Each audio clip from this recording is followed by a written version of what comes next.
आदाब दोस्तों, मैं हूं आरिफ खान और आप देख रहे हैं श्रावस्ती टुडे न्यूज। दोस्तों, आज हम यहां तहसील एकौना क्षेत्र के लेबुड़वा गांव में मौजूद हैं। आज हम यहां पर आए हैं और यहां के हालात आपको दिखाएंगे कि यहां राप्ती नदी जिस तरह से कटान कर रही है। बीते दिनों राप्ती नदी का जलस्तर बढ़ने के कारण यहाँ पे जब जल स्तर घटा तो यहाँ पे कटान तेज हो गई है, जिसके चलते ये लेबुड़वा गांव काफ़ी चर्चित है। कई बार हम लोगों ने खबरें भी दिखाई है और यहाँ की गांव की जो हालात है यहाँ आज हम दिखाएंगे कि यहाँ पे दिन ब दिन जो है राप्ती नदी किस तरह से अपना कहर बरपा रही है और किस तरह से यहाँ पे कटान जारी है। और आप देख सकते हैं तस्वीरों में हम आपको दिखा रहे हैं, ये पीछे आप जो देख रहे हैं तस्वीरों में आप देख सकते हैं यहाँ पर जो एक गन्ने की फसल लगी हुई है, धान की फसल लगी हुई है, किस तरह से राप्ती नदी कटान कर रही है और किस तरह से पानी के बहाव जाकर के सीधे नदियों को तबाह कर रहा है। तो दोस्तों बता दें कि ये गांव जो है ये सीधा नदी के डायरेक्ट चपेट में आता है, जिससे यहाँ राप्ती नदी डायरेक्ट गांव में पानी जाने की वजह से गांव का ये ठोकर जो है नदी का पानी गांव की तरफ बढ़ता है और लगातार ये कटते जा रहे हैं। यहाँ के कई बार हम आपको दिखा चुके हैं इस गांव की खबरें। यहाँ पे कई घर पहले भी कट चुके हैं और अभी भी कटान लगातार जारी है। जैसा कि इसी के चलते हम आज यहाँ पर आए थे और देख सकते हैं यहाँ की कितनी भयावह तस्वीरें हैं। यहाँ पर हम आपको दिखा दें, कैमरामैन हमारे दिखा रहे हैं, देख सकते हैं कि ये बार बार ये जो बड़ी बड़ी चट्टानें नदी में समाहित होती जा रही हैं और ऐसे लगातार गिरती जा रही हैं। तो दोस्तों ये देखा जाए तो एक तरह से ये बहुत ही भयावह मंजर है यहाँ लेबुड़वा गांव का। लेबुड़वा गांव के लोग सहमे हुए हैं। लगातार इस कटान से लोगों के पक्के मकान तक इसमें धराशायी हो चुके हैं। कई लोगों के मकान पहले भी कट चुके हैं और कई लोगों के मकान कटने की कगार में है। ये पूरा गांव अगर बात की जाए तो पूरा गांव राप्ती के जद में है। अभी तो फिलहाल गनीमत यह है कि राप्ती नदी में जो है पानी अभी स्थिर है, लेकिन जैसे ही अगर कोई भयंकर बारिश होती है या पहाड़ों पर लगातार बारिश होगी या कई वर्षों से आप देखते हैं राप्ती नदी के चलते गए सालों में तबाही का मंजर देखने को मिला था। जब श्रावस्ती में पूरी तरह से राप्ती ने जब रूप धारण किया था तो पूरे जिले में तबाही का एक आलम देखने को मिला था। इसी के चलते अभी इन साल तो बरसात लमसम श्रावस्ती में 0% हुई है। अगर बरसात इस बार भी पिछले वर्षों की तरह हुई तो ये आलम क्या होगा कुछ अंदाजा नहीं लगाया जा सकता है।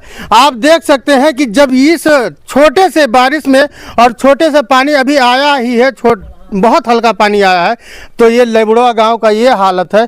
और अगर कोई भयानक बारिश होती है या राप्ती नदी में अगर बरसात तेज हुई और अगर जलस्तर बढ़ा तो इसका आलम क्या होगा, इसका अंदाजा आप खुद लगा सकते हैं। यहाँ तस्वीरों में आप देख सकते हैं ये पक्का मकान बना हुआ था, ये नदी में पूरा समाहित हो चुका है। कुछ हिस्सा बचा हुआ है जो ये अभी कुछ यहाँ से जो सामान है तोड़ फोड़ के सलिया और जो भी सामान इसमें निकालने योग्य है वो ग्रामीण निकाल रहे हैं और सुरक्षित स्थान पर इसको ले जाने की कोशिश कर रहे हैं। तो ये लगातार कहीं ना कहीं राप्ती नदी का खतरा ये लोग झेल रहे हैं और यहाँ के ग्रामीणों को लगातार देखा जाए तो काफ़ी दिनों से ऐसी मुसीबत का सामना कर रहे हैं। इसी के चलते यहाँ पे मौजूद कुछ ग्रामवासी हैं जिससे हम बात करेंगे और जानेंगे कि यहाँ की क्या क्या मुसीबतें हैं और क्या क्या इन लोगों को परेशानियाँ हैं। ये क्या नाम है आपका? नागा बाबा। नागा बाबा कहाँ के रहने वाले हैं? यही का। ये बताइए गांव में क्या क्या परेशानियां हैं और कितने लोगों के घर जो है परेशानियां बहुत है। परेशानी इतनी है कि कटान से तो पूरा खेत भी कट गया है जी और दूसर घर भी कट रहा है जी। और यहाँ कोई सुनवाई भी नहीं हो रही है, ना कोई देखने आता है अधिकारी की हाँ ये कट रहा है तो कोई व्यवस्था किया जाए या कोई किसी को जमीन जायदाद दिया जाए। नहीं, पिछली बार तो हमने देखा था यहाँ सांसद जी आए थे और मंत्री जी आए थे, यहाँ का दौरा किए थे तो आप लोगों को आश्वासन दिया गया था, लेकिन अभी तक कुछ मिला आप लोगों को? मुआवजा वगैरह मिला कि नहीं मिला? इस साल तो नहीं मिला है जी। अभी तक तो कुछ नहीं मिला है। लगभग कितने लोगों के घर कट चुके हैं इस राप्ती के कटान? पांच घर आए हो, पांच घर तो समाहित हो गया है और बाकी कटान पे चालू है। 400 है। लगभग कितने बीघा जमीन उपजाऊ फसल जो जमीन है, कितने बीघा उपजाऊ फसल इस राप्ती नदी की भेंट चढ़ चुकी है? कम से कम 200 बीघा तो कट ही चुका सब चौगिरदा से। सिर्फ ये गांव का लेबड़वा गाँव का फसल लगा हुआ कटा है। जी जी। हाँ, ये बता सकते हैं कि राप्ती नदी जो है तहसील एकौना क्षेत्र में ऐसे कितने गांव हैं जो राप्ती नदी की चपेट में और ऐसे कटान जारी है? अरे जैसे हमारा लेबड़वा है जी, समाल वो है, का नाम जंगरावल गढ़ी है, यहाँ लौकिया है, यहाँ तवारीपुरवा है, और फिर वहाँ खसियारी मलौना है।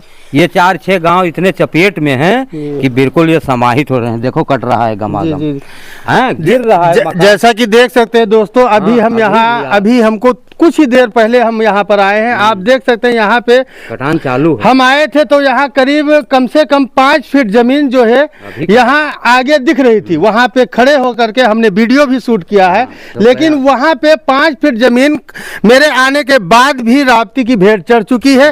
तो आप अंदाजा लगा लीजिए कि जब मेरे आने के बाद 5 मिनट मुझे आके हुआ है यहाँ पर, और इतनी देर में वहाँ पर 5 फीट जमीन कर चुकी है, तो 24 घंटे में यहाँ के हालात क्या होते होंगे, कितनी भयावह तस्वीरें हैं यहाँ की। तो ये बताइए चाचा कि यहाँ पर जब अभी तो फिलहाल के लिए पानी कोई इतना ज्यादा नहीं नदी में आया है, अगर यहाँ पे राप्ती का जल स्तर बढ़ा, जैसे खतरे के निशान से ऊपर राप्ती पहुंचेगी, तो उस कंडीशन में इस गांव का क्या? अरे इसका कोई समाहित हो जाएगा, कुछ पता ही नहीं लगेगा कि कहाँ गए मकान, कहाँ गया घर कुरिया, कहाँ गए पशु। ये बताइए कि ये गांव से जो है, ये यहाँ पर हम देख रहे हैं जो ये 2-3 घर बने हुए हैं, ये लमसम तो समझो राप्ती के जद में ही है, ये बचने वाले नहीं है। लेकिन ये पूरा गांव जो है, पूरा गांव राप्ती से कितने मीटर दूरी पर बचा है? अगर कितने मीटर दूर अभी राप्ती नदी कटान करेगी तो गांव को चपेट में ले लेगी? अब 100 मीटर तो होगी साहब, 100 मीटर से कम नहीं है। 100 मीटर तक काटेगी तो पूरा गांव समाहित हो जाएगा। जैसे चाचा कह रहे हैं कि 100 मीटर अगर राप्ती नदी और कटान करती है तो पूरा का पूरा गांव जो है नदी अपने आगोश में ले लेगी। तो दोस्तों अंदाजा लगाया जा सकता है कि कितनी भयावह तस्वीरें हैं यहाँ की, जब ये हल्की बारिश और अभी भी कोई इतना पानी नहीं आया है राप्ती में जैसा बीते वर्षों में पानी आया था।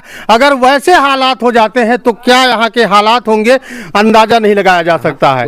तो जैसा कि चाचा यहाँ पे अगर राप्ती नदी जब कटान करती है तो यहाँ के लोग जो है, जब पानी आ जाता है तो आप लोग कहाँ पर जाते हैं? इधर उधर अंटा पंटा बना के ऐसे अटिया पटिया उस पे रहते हैं, कुछ भाग जाते हैं, सड़क पे रहते हैं। जब पानी निकल जाता है तो हम लोग फिर आते हैं। तो खाना पीना मतलब खाना पीना इसे मिलता है तो मिलता है, नहीं तो भगवान भरोसे इसे पड़े हैं। क्या करें भाई, हम लोग किससे कहाँ, यहाँ कोई सुनवाई भी मतलब यहाँ प्रशासन के द्वारा जब इस बार कटान हुई या अगली बार उससे, तो यहाँ पर राहत सामग्री जो है प्रशासन के द्वारा अभी नहीं आया। किसी से पूछ लीजिए गाँव में कि कोनो सामान आया है, न पार साल आया था, न आसो आया है। जी, हाँ, यहाँ झूठ बोलने नहीं, पूरे गांव से पूछ लीजिए।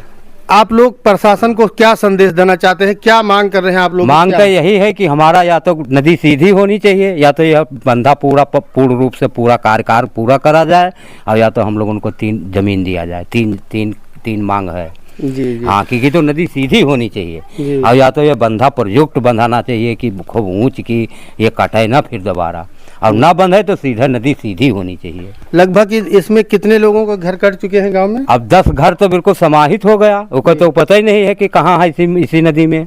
बाकी 22 घर जो बचे हैं वो चपेट में हैं, उनको बचना नहीं है। अगर आ गया बाढ़ 18 तक तो इसमें बचेगा कोई नहीं, सब लगा दिया है, पूरा काट रही है सीधा। अभी कटा है कम से कम 1 बीघा का उठैन हुआ। जी हाँ दोस्तों जी, जैसा हम आपको दिखा दे, हम अपने कैमरामैन जी से ये बताएंगे कि यहाँ इधर आप ये तस्वीरें दिखा दीजिए कि यहाँ पे जो है राप्ती नदी ये सीधा गांव को सीधा इधर से बहती है और सीधा गांव की तरफ आती है। यहाँ पे ग्रामीणों की मांग है कि इस साइड में एक बंधा हो जाए ताकि पानी का ठोकर जो है सीधा गांव की तरफ ना आए। पानी का ठोकर जो है गांव की तरफ सीधा आता है, इसलिए कटान जो है जोरों से हो रहा है, और ऐसे ही कटान रहा तो ये गांव का अस्तित्व मिट जाएगा। तो दोस्तों आज के लिए इतना ही, देखते रहिए Shravasti today news. Cameraman Meraj Ali के साथ मैं हूं आरिफ खान, श्रावस्ती टुडे न्यूज़।